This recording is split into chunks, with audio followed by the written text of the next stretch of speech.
Hey everyone, welcome back to another English grammar lesson. Today we're going to be finishing our study on subject-verb agreement.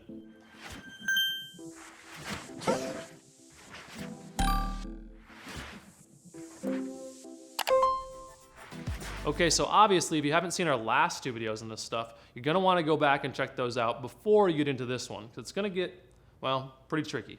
All right, so the first really weird type of sentence we're going to look at has to do with nouns that seem like they would be plural, but are actually singular. And the most common example I can think of for this would be school subjects.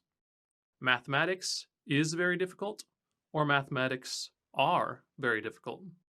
Okay, well, mathematics is a plural noun, right? Mathematics with an S.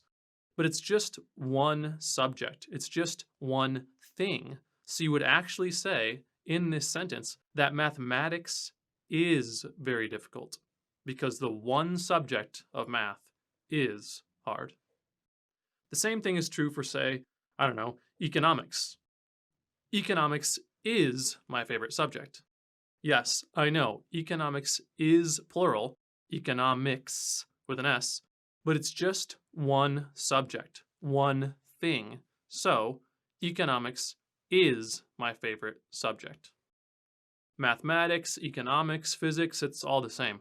These are all one subject. So you've got to pick the singular verbs to match up with them. The same thing is true for movie or book titles that might be plural. The Goonies is a great movie.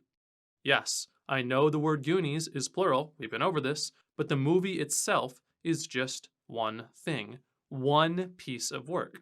So we would say The Goonies is. The same thing is also true for sums of money. $10 is more than I have. Dollars, okay, yeah, plural again. But $10 is a single amount, a single sum, a single total of money. So we would say $10 is. And finally, we have none. None is a really weird word because it's almost always followed by a prepositional phrase. None of the people, none of the books, none of the computers. And unfortunately, when it comes to the word none, you actually do need to take a look at the prepositional phrase. You need to identify what the main noun is in that phrase, and that's going to tell you what your verb should be. So like this. None of the pizza tastes good, or none of the pizza taste good.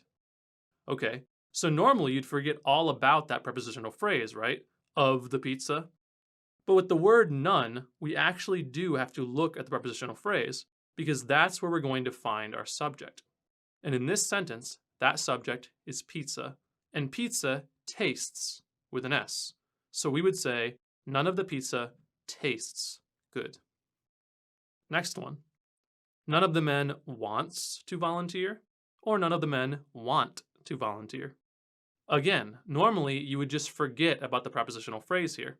You would just kind of get rid of it. But not with the word none. So when we look at this phrase, we find our subject to be men, and men want. So we would say, none of the men want to volunteer. Okay, so remember, with things like school subjects, titles, sums of money, and just big collectives of stuff in general, you usually want to pick singular verbs. And when you use the word none, you actually need to look at the prepositional phrase and base your verb on the main noun in that phrase. Whew, yikes, that was a thing. Anyway, whether you came here for a refresher or just now learning this stuff for the first time, I hope this video helped. Be sure to check out the free practice down in the description, and we'll see you next time. Thanks.